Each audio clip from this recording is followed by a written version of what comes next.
પણ વિલિયમ ઓનીલ ઇન્ડિયાના પવનકુમાર જયસ્વાલ આપણી સાથે જોડાઈ ગયા છે. પવનજી, વેરી ગુડ આફ્ટરનૂન. કઈ રીતના જોવું જોઈએ આજે આ માર્કેટમાં? આજે ખાસું એવું ધોવાણ છે, પણ કોઈ લેવલ્સ પર ધ્યાન રાખવું જોઈએ? અત્યારના કયા લેવલ્સ હશે? જી ગુડ આફ્ટરનૂન. જી માર્કેટમાં તો એક લેન્ડસ્લાઇડ ફોલ છે અને તમે જોશો તો આટલા મોટા ગેપઅપ સાથે ગેપઅપ પછી જો કે માર્કેટ એક રેન્જમાં ટ્રેન્ડ કરી રહ્યું છે. ગેપ ડાઉન ઓપનિંગ થયા પછી લેવલ્સ પોઈન્ટ ઓફ વ્યૂ વાત કરીએ ટેકનિકલી થોડુંક મિડ ટર્મ પ્રોસ્પેક્ટિવથી તો અહીંથી 22,000 લેવલ ખૂબ ક્રિટિકલ લેવલ છે એમ કહી શકાય. કારણ કે તમે જોશો તો કે 100 વીક મૂવિંગ એવરેજ 22,000 ઝોનમાં જ છે. ટુ બી પ્રિસાઇઝ વાત કરીએ તો 22,100 છે. તો એ હવે જો અને આજે તમે જોશો તો મેજોરિટી ઓફ ધ ટાઈમ સવારથી નીચે ડાઉન સાઇડ ઓપન થઈને એના નીચે જ 22,000 નીચે જ માર્કેટ ટ્રેન્ડ કરી રહ્યું છે મોર ઓર લેસ. અને જો આજે ક્લોઝિંગ પણ એના નીચે થાય અને આવતા દિવસોમાં જો 22,000 નીચે માર્કેટ ટ્રેડ કરશે તો મે બી નેગેટિવિટી ફર્ધર એક્સટેન્ડ થશે આવતા દિવસોમાં, taking cues from global market. પણ આઈધર વે આપણે લઈએ કે જો 22,100 ક્રોસ કરીને હોલ્ડ કરે છે તો બાઉન્સ બેક એક્સપેક્ટ કરી શકાય. તો એમ કહી શકાય કે હવે કરંટ લેવલ ઉપર લેવલ્સ પોઈન્ટ ઓફ વ્યૂ 22,000 થી લઈને 21,000 એક જે 100-150 પોઈન્ટનો ઝોન છે એ ખૂબ ક્રિટિકલ છે. એના નીચે નેગેટિવિટી વધારે એક્સટેન્ડ થઈ શકે, taking cues from global market. અને જો કંઈ પોઝિટિવ આવશે ગ્લોબલ ફ્રન્ટથી તો ઓબ્વિયસલી એ ક્રોસ કરીને હોલ્ડ પણ કરશે અને મે બી ટેકનિકલી એમ કહી શકાય કે એના હોલ્ડ કરશે તો એક બાઉન્સ બેકની પોસિબિલિટી બની શકે. પણ સાથે સાથે તમે જોશો તો કે રેઝિસ્ટન્સ હવે બાઉન્સ બેક થશે તો કેટલા પોઈન્ટ્સનો થશે? તો મે બી એક 500 પોઈન્ટનો બાઉન્સ બેક થઈ શકે, but subject to crossing and holding એમાં 22,100. અધરવાઇઝ ઓવરઓલ માર્કેટમાં નેગેટિવિટી છે. તમે આજે ઇન્ડિયા વીક જો તો અત્યારે 65-70%, ઓલમોસ્ટ 62% અત્યારે કરન્ટલી થોડાક ઉપરના લેવલથી નીચે આવ્યું છે. પણ વોલેટિલિટી જે રીતે વધ્યું છે માર્કેટ થોડુંક ડિફિકલ્ટ ટાઈમથી પાસ થઈ રહ્યું છે અને મે બી થોડુંક ડિફિકલ્ટી કેટલાક વીક્સમાં રહી શકે. તો થોડો કોશિયસ એપ્રોચ રાખવો જોઈએ નિફ્ટીમાં કે ઓવરઓલ માર્કેટમાં. અને એ રીતે આપણે બેંક નિફ્ટીમાં પણ વાત કરીએ તો બેંક નિફ્ટી જો કે કમ્પેરેટિવ બેસિસ ઉપર એમાં પણ ડાઉનફોલ છે, પણ હજુ પણ નિફ્ટી જેટલું ખરાબ તો નહીં કહી શકાય. તો પણ તમે જોશો તો કે નિફ્ટી બેંક નિફ્ટી પણ 50 વીક મૂવિંગ એવરેજના નીચે છે. આજે નેગેટિવિટી છે. નીચેના લેવલમાં વાત કરીએ તો બેંક નિફ્ટી 48,000 એમ કહી શકાય રફલી. 47,900 48,000 એક ક્રિટિકલ ઝોન છે. જ્યાં સુધી એ હોલ્ડ કરે છે ત્યાં સુધી એક સાઇડવેઝની એક્સપેક્ટેશન રહેશે અને હજુ તો એ લેવલ્સથી ઓલમોસ્ટ 1,500-1,600 પોઈન્ટ્સ આવે છે. તો પોસિબિલિટી છે કે એ હોલ્ડ કરવું જોઈએ. અધરવાઇઝ જો માર્કેટમાં જો વધારે ખરાબી થશે આવતા વીક્સમાં કે આવતા મંથમાં તો જ આપણે જોઈશું. અધરવાઇઝ બેંક નિફ્ટીમાં થોડુંક સાઇડવાઇઝની પરિસ્થિતિ દેખાઈ રહી છે. અને નિફ્ટીમાં જે રીતે આપણે ડિસ્કસ કર્યા 22,100 લેવલને એ લેવલને ધ્યાનમાં રાખવું જોઈએ. ઉપર કરીને હોલ્ડ કરે એના ઉપર તો મે બી બાઉન્સ બેક બની શકે અને નીચે રહેશે તો નેગેટિવિટી થોડુંક વધારે એક્સટેન્ડ થઈ શકે છે. નિફ્ટીમાં 22,000 થી 22,100 ઉપરના લેવલ પર આપણે હોલ્ડ કરવો જોઈએ. થોડુંક અહીંયા આપણે વધારો જોવો જોઈએ અને ત્યાં સસ્ટેન કરીએ છીએ તો એક આપણે અપવર્ડ મુવમેન્ટ જોઈ શકીએ છીએ, નહીં તો એક ભારે આપણે ઘટાડો પણ જોઈ શકીએ છીએ. નિફ્ટી બેંક એક સાઇડવેઝમાં કામકાજ કરી શકે છે. 1,000-1,500 પોઈન્ટ્સની રેન્જમાં અહીંયા આપણે કારોબાર જોઈ શકીએ છીએ. પણ આગળ ચાલીએ અને પવનજી, ઓલ્ધો આજે અહીંયા ડીપ ડિસ્ટ્રક્શન આપણે જોઈ રહ્યા છે, પણ જો અમુક કાઉન્ટર્સ પર જો નજર કરવી હોય તો ઘણા ફ્યુ કાઉન્ટર્સ છે જેમાં ખરીદી આપણે આજે જોઈ રહ્યા છે. પણ જો એક આપણે HPCL ઓઇલ કાઉન્ટર્સ પર એક નજર રાખીએ, કારણ કે અહીંયા બ્રેન્ટના ભાવ ઘણા બધા પડ્યા છે ને એની અસર આપણે OMC સ્પેન શેર્સ પર પોઝિટિવ જોઈ રહ્યા છે. HPCL એમાંથી એક કાઉન્ટર છે જે અત્યારના 1.25% ઉપરની મજબૂતી બનાવી રહ્યું છે. કોઈ ખરીદીની સલાહ? જી, તો તમે જોશો તો લાસ્ટ ઓલમોસ્ટ 3 વીક્સથી એક કન્સોલિડેશનનો ઝોન છે. અને કન્સોલિડેશન जो ઝોન છે એપ્રોક્સિમેટલી 348 ના સાઈડ નીચેના સાઈડમાં 365 છે, 370 ના ઝોન ઉપરમાં. તો મને એમ લાગે છે કે હવે જો અહીંથી હિન્દ પેટ્રો HPCL જો 365 ના લેવલ ક્રોસ કરીને હોલ્ડ કરશે, તેમાં જે અપસાઇડ બાઉન્સ બેક છે કે અપસાઇડ ટ્રેન્ડ છે થોડાક શોર્ટ ટર્મમાં મેં કન્ટિન્યુ રહી શકે છે. અને એવા કન્ડિશનમાં મેં બી 390 થી લઈને 400 સુધીના લેવલ્સ એક્સપેક્ટ કરી શકાય, but subject to holding above 365 370 zone. એ જો નહીં હોલ્ડ કરે તો મે બી અગેન સાઇડવેઝમાં રહી શકે છે. તો 365ના લેવલ્સ સાચવવા ઘણા જ જરૂરી છે હિન્દુસ્તાન પેટ્રોલિયમ માટે ટુ મૂવ ફોરવર્ડ. તો એ આપણે ધ્યાન રાખી શકીએ છીએ. સવાલ પર જઈએ તો સોનલબેન નો સવાલ આવ્યો છે, સોનલબેન પારેખનો. કોરોમંડલ ઇન્ટરનેશનલમાં કરંટ પ્રાઇસથી જ એમને એવરેજ કરવું છે, કરી શકાય? જી, તો કોરોમંડલમાં વાત કરીએ તો તમે જોશો તો કે એક આઉટ પરફોર્મિંગ સેક્ટરમાંથી આઉટ પરફોર્મિંગ સ્ટોક છે કોરોમંડલ. પણ માર્કેટમાં જે રીતે વોલેટિલિટી છે તે આ પર્ટિક્યુલર સ્ટોકમાં વોલેટિલિટી રહી શકે, તો હવે એમને એવરેજ આઉટ કરવું છે તો ઓબ્વિયસલી બાય ઓન ડીપની સ્ટ્રેટેજી ફોલો કરવી જોઈએ. મે બે સ્ટોકમાં એક ડીપ આવે અને 1750 ના ઝોનમાં મળે ત્યારે એવરેજ આઉટ એમને કરવું જોઈએ. ઓકે. એને બાબતજી પવન પટેલનો સવાલ આવ્યો છે. JSW એનર્જી અને રિલાયન્સમાં અત્યારના જો ખરીદી કરવી હોય તો કયા લેવલથી ખરીદી કરવી જોઈએ અને શું ટાર્ગેટ આપણે જોઈ રહ્યા છીએ શોર્ટ ટર્મ માટે? જી, JSW એનર્જી ખરીદી માટે અવોઇડ કરવો જોઈએ ટાઈમ બિંગ.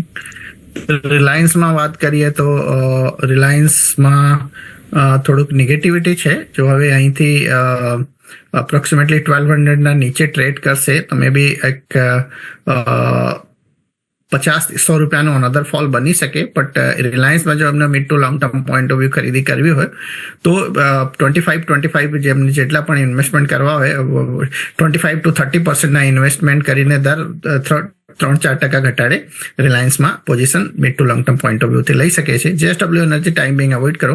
મે બી એક 10% ફોલ હવે ઇમર્જ થઈ રહ્યું છે, મે બી 10 to 15% અધર ફોલ બની શકે છે JSW એનર્જી.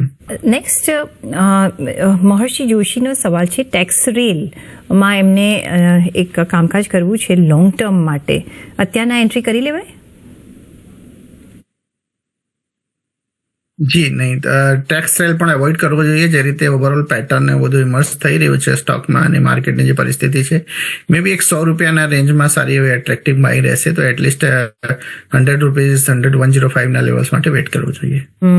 તો થોડુંક અહીંયા આપણે એને કૂલ ડાઉન થવા દઈશું. 101 રૂપિયાની આસપાસ જ્યારે ટેક્સ રેલ આવે છે ત્યારે તમે મે બી નજર રાખી શકો છો. સોનલબેન પારેખનો નેક્સ્ટ સવાલ છે કે મિડ અને લાર્જ કેપમાં કોઈ સ્ટોક્સ પર નજર જેમાં તમે આજે એન્ટ્રી કરી શકો, ખરીદી કરી શકો? જી, મિડ એન્ડ લાર્જ કેપમાં વાત કરીએ તો જે ડોમેસ્ટિક ઇકોનોમી ફેસિંગ સ્ટોક છે અને જ્યાં અર્નિંગ ગાઈડલાઇન્સ કે રેવન્યુ ગાઈડલાઇન્સ આવતા ક્વાર્ટરમાં સારું રહી શકે, સ્પેશિયલી આ હવે ક્વાર્ટરનો નંબર આવવાનો શરૂ થશે, ત્યાં ફોકસ કરવો જોઈએ. કન્ડિશનમાં અત્યારે જે ટેકનોલોજી ડ્રિવન ભારતી એરટેલ છે ત્યાં ફોકસ કરી શકાય છે. બાય ઓન ડીપમાં રિલાયન્સ ફોકસ કરી શકાય છે. ડાબર કે ગોદરેજ કન્ઝ્યુમર એવા બધા સ્ટોક દરેક ડીપમાં next 6 to 12 month point of વ્યૂથી ડોમેસ્ટિક ફેસિંગ સ્ટોક્સ ફોકસ કરી શકાય છે. ઓકે. બીજા જે એક આપણે જો નજર કરીએ આજે માર્કેટ્સ પર, ગોદરેજ કન્ઝ્યુમર જે ઓફકોર્સ અહીંયા ડાબરની કેટેગરીમાં છે, પણ અહીંયા આપણે સારો એવો આજે હોલ્ડ પણ કરી રહ્યો છે. અહીંયા 0.5% ઉપરની આપણે તેજી જોઈ રહ્યા છીએ, 1% નજીકની. ગોદરેજ કન્ઝ્યુમર કેવો લાગે આ સ્પેસમાં તમને? જી, ઓબ્વિયસલી એક ગોદરેજ કન્ઝ્યુમર એટ્રેક્ટિવ દેખાઈ રહ્યું છે કે જો ઉપરના લેવલમાં ઇમિડિયેટલી વાત કરીએ તો 1200 ના ઝોનમાં એક થોડુંક રેઝિસ્ટન્સ છે. એક વખત 1200 ઉપર સ્ટોક ક્રોસ કરીને હોલ્ડ કરશે તો આ સ્ટોકમાં મે બી એવું બની શકે કે આવતા કેટલાક મહિનામાં સારી એવી તેજી અને એક ડિસન્ટ રિટર્ન આવા વોલેટાઇલ માર્કેટમાં એક્સપેક્ટ કરી શકાય. તો 1200 નો એક રેઝિસ્ટન્સ છે, પણ ઓવરઓલ સ્ટ્રક્ચર તો એવું લાગી રહ્યું છે કે મસ્ત થઈ રહ્યું છે બુલિશ તરફ, તો તે આ સ્ટોકમાં એક ફોકસ કરી શકાય mid to long term point of વ્યૂથી બાઇંગ માટે. ઓકે. તો ગોદરેજ કન્ઝ્યુમરમાં બી તમે મિડ ટુ લોંગ ટર્મ માટે જો ખરીદી કરવી હોય તો કરી શકો છો. ફાર્મા કાઉન્ટર્સ પર એક નજર કરીએ, કારણ કે અહીંયા આપણે જે મેટ્રોપોલિસ જુઓ જેના એક સારા અપડેટ આવ્યા છે ડાયગ્નોસ્ટિક કંપનીમાં અને ઓફકોર્સ એક અધિગ્રહણ પણ કરી રહ્યા છે દેહરાદૂનમાં I think Ahuja diagnostic company કે નોર્થમાં એમને અહીંયાથી એક સારી એવી પેનેટ્રેશન મળી શકે છે. બીજો જે છે of course health care Apollo hospital જેવા કાઉન્ટર્સ અને અહીંયા પણ આપણે એક આ સેગમેન્ટમાં પણ આપણે અપમૂવ જોઈ છે. આ બંને સેગમેન્ટ તમને ગમે અને ક્યાં તમે ખરીદી કરશો? જી, અપોલો હોસ્પિટલ એક નીચેના લેવલ્સથી સારું એવું રિકવરી કરીને ઉપર આવ્યું છે, પણ હજુ પણ એક થોડુંક એમાં રેઝિસ્ટન્સ છે. જો માર્કેટ સપોર્ટ કરશે તો બની શકે કે આવતા દિવસોમાં 6800 લેવલ ક્રોસ કરી શકે છે. એવા કન્ડિશનમાં શોર્ટ ટર્મ પોઈન્ટ ઓફ વ્યૂથી મે બી એક 5% નો decent return may be expect કરી શકાય 7100 થી લઈને 7200 પોઈન્ટ ઓફ વ્યૂથી, subject to crossing and holding above 6800 level Apollo હોસ્પિટલમાં. ઓકે, તો અપોલો હોસ્પિટલ તમે ધ્યાનમાં રાખી શકો છો. એની ડાયગ્નોસ્ટિક કંપનીઝ પર તમને તમારો કોઈ ઇન્ટરેસ્ટ લાઈક મેટ્રોપોલિસ કે બીજા કોઈ કાઉન્ટર્સ તમને ગમે આ સ્પેસમાં? જી, મેટ્રોપોલિસમાં તો એક જે રીતે ફોલ અને એમ કહી શકાય કે અંડર પરફોર્મિંગ સ્ટોક રહ્યું છે, તો અત્યારે આ જે વોલેટાઇલ માર્કેટ છે, જે રીતે પરિસ્થિતિ છે અત્યારે કરન્ટલી, જ્યાં સુધી એક clear cut structure technical emerge ના થાય બાઇંગ માટે, ત્યાં સુધી તો એટલીસ્ટ વેટ એન્ડ વોચ રાખવું જોઈએ મેટ્રોપોલિસમાં. બેન્કિંગ એઝ અ સેક્ટર પર કઈ રીતે તમે નજર રાખશો? ઓલ્ધો અહીંયા પણ આજે ફોલ તો છે જ, પણ કમ્પેર ટુ નિફ્ટી અહીંયા આપણે સારું એવું કામકાજ જોયું છે, એક સ્ટ્રોંગર ઝોન પર છે. કોઈ બેન્કિંગ કાઉન્ટર્સ, એનબીએફસી કાઉન્ટર જો તમને આજે નજરમાં આવે ઘટાડામાં કોઈ ખરીદી કરશો તમે અહીંયા? જી, બેન્કિંગ એઝ એ સેક્ટર તો કમ્પેરેટિવલી મને એમ લાગે છે કે આઉટ પરફોર્મન્સ મે બી આ પર્ટિક્યુલર કેલેન્ડર યરમાં કરવું જોઈએ.